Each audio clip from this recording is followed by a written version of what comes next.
दोस्तों नमस्कार। इस समय मैं जौनपुर ज़िले में अनुराग यादव के घर पे हूँ। जैसा कि 2 ढाई महीने से चर्चा यहाँ ये गांव चर्चित है, चर्चे में चल रहा है। यही वो घर है जिस ज़मीन के लिए एक छोटे से बच्चे का गर्दन उड़ा दिया गया।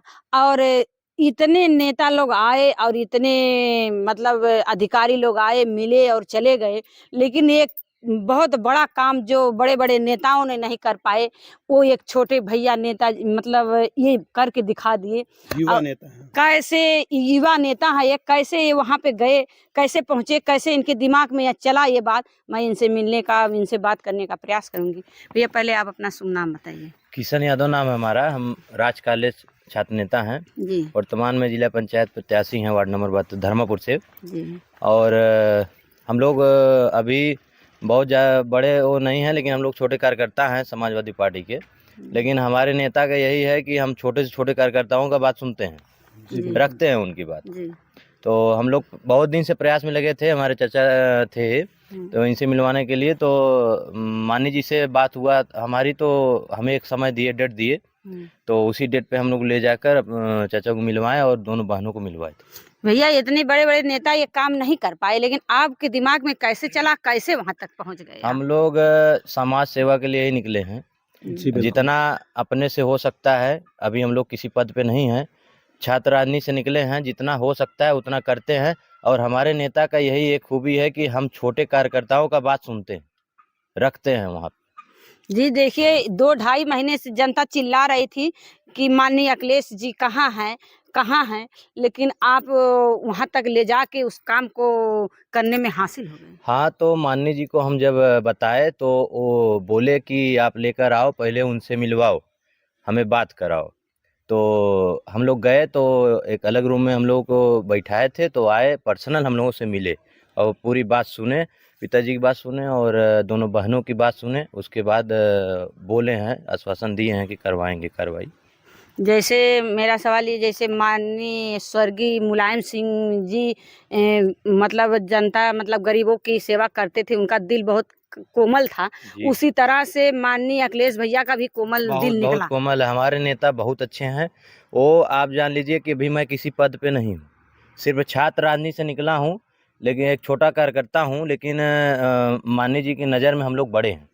बात हमारी अगर हम लोग रखते हैं कोई बात, उसको सुनते हैं और उस पर विचार करते हैं, उसको करवाते हैं।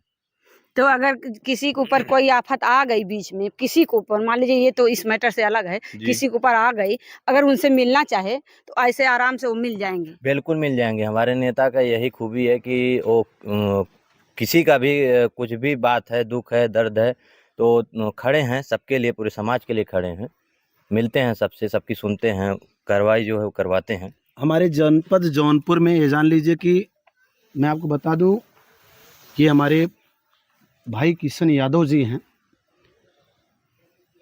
मैं पहला इंटरव्यू जब मेरा हो रहा था यहाँ पे, मैं उसी समय किशन भैया को बोल दिया था कि भैया ये जिम्मेदारी आपके हाथ में है कि आप अखिलेश भैया से परिवार को मिलाएंगे।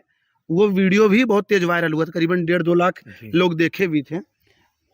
यही हमारे जनपद जौनपुर में ऐसे ऐसे समाजवादी नेता हैं जो सिर्फ भौकाल बनाते हैं। कोई आके अंग्रेजी बोल के जाता है, कोई जले पे नमक छिड़कता है। अभी आपने प्रिया सरोज का भाषण सुना ही।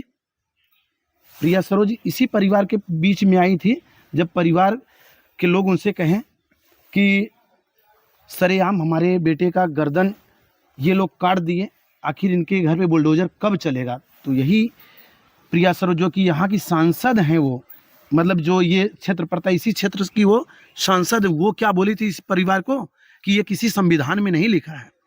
और वो वही जगह है जहाँ पे भैंस खा रही है, वही जगह है कि सरेआम बहनों के सामने बहन दौड़ रही है, माँ दौड़ रही है, पीछे पीछे सरेआम गर्दन काट दिया जाता है।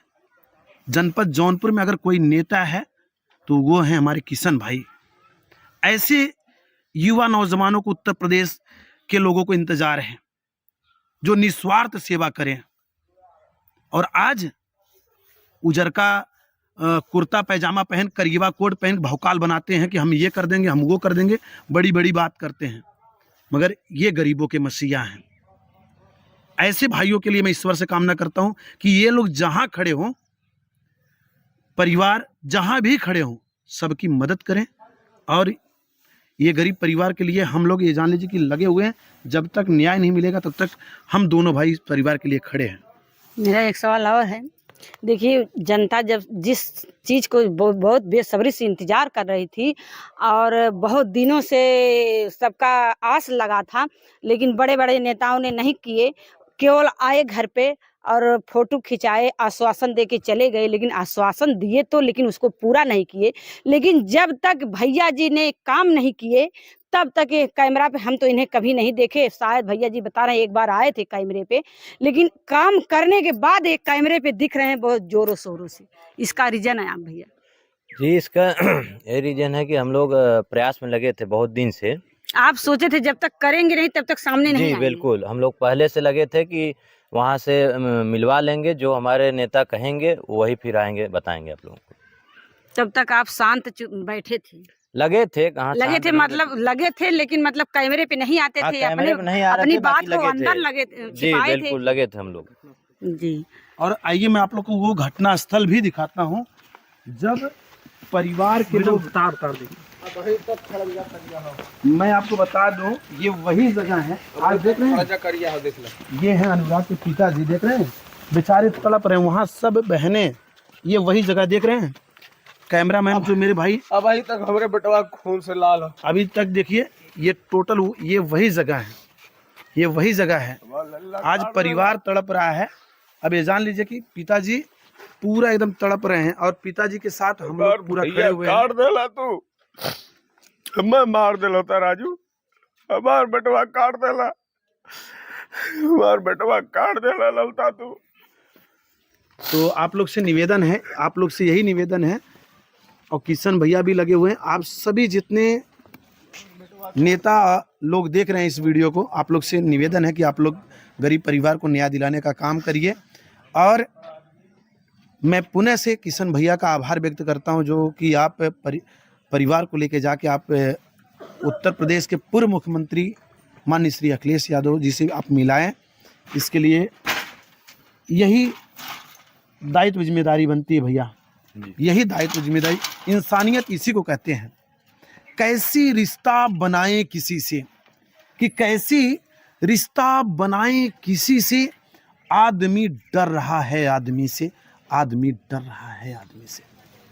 देखिए भैया, मेरे वीडियो का मतलब यही है, मेरे कहने का मतलब है, जनता का भी यही मतलब है कि जैसे भैया जी हैं ऐसे नेताओं की जरूरत है। और ऐसे नेता अगर देश में प्रदेश में रहेंगे तो गरीबों का साथ देंगे, और गरीब जिस लेवल तक नहीं जा पाते उस लेवल तक पहुंच जाएंगे। आधा तो नेता इसलिए डरते हैं, आधा तो नेता इसलिए डरते हैं कि अगर हम आगे जाएंगे तो लोग हमारे ऊपर दबाव बनाएंगे। तो ये कहीं ना कहीं ये गलत है। इंग्लिश में कहते हैं वननेस, वननेस मीन्स एकता होती है। अगर एकता हमारे और आपके बीच में नहीं रहेगी तो आज इस गांव का अनुराग गया है, कल हमारे और आपके साथ भी यही घटना होगा। तो इसी तरह से भैया आप लोग लगे रहिए और इस परिवार को न्याय दिलाइए। जब तक न्याय नहीं मिलता, जब तक ये जमीन, जब तक ये घर ध्वस्त नहीं होता है, तब तक भैया आप भी साथ रहेंगे। हम लोग हमेशा साथ हैं जब तक न्याय नहीं मिल जाएगा और एक बहन को नौकरी नहीं मिल जाएगी, बिल्कुल तब तक लगे हैं। बाबा जी से भी सवाल है कि अब तक कब हमारी बहनों को नौकरी देंगे आप? जी उनसे सवाल है, और जब तक नहीं मिल जाएगा तब तक हम लगे हैं।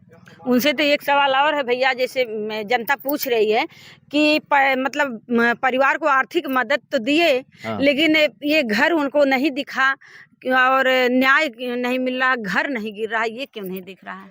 अब वही बाबा जी से आप लोग सवाल करिए ना, कब गिरेगा?